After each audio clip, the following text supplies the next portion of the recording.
And I'm not bragging, I'm just saying. No, it's not bragging at all. You've piqued Joshua's interest here, so Josh has something to talk to you about. Yeah, there was something I wanted. You said that he wrote for the Muppets. Now, I remember growing up watching the Muppets movie, and I always listened to that song, The Rainbow Connection.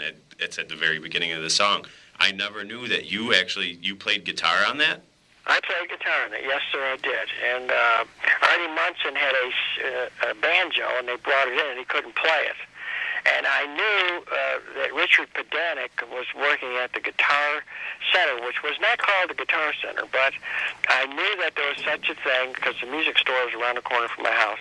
And I knew Richard, and I saw a six-string banjo that's tuned the same as a guitar. If you played it like a guitar, it still sounded like a banjo.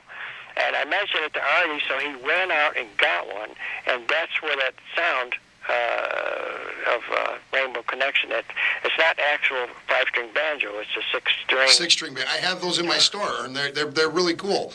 The six-string. Things, and they make setars and all that. But back to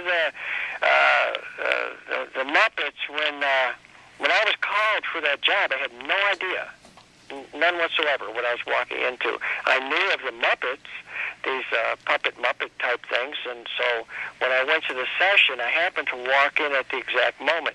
And let me tell you, that exact moment consisted of Jim Henson and Frank Oz standing together at the entrance of the doorway, and the road manager that was in charge of everything when I walked in, he said, well, there's your guitar player, Ernie.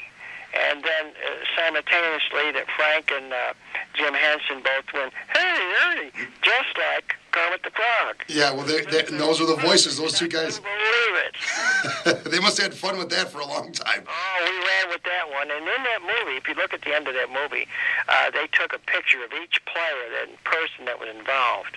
So at the very end of the movie, there's like hundreds and hundreds of these Muppets. And one of them is me, and I still can't figure out which one it is. Ernie, we got to take a small commercial break. Can you stick around for one more segment with us? Because there's some other stuff that I'd love to cover. Beautiful. I'm right here waiting. All right, going to put you on hold for a second, buddy. We're going to be back in just a little bit on the other side of the commercial break with more Ernie Corallo, Buffalo music living legend. Stick around, folks. Heard it on the X.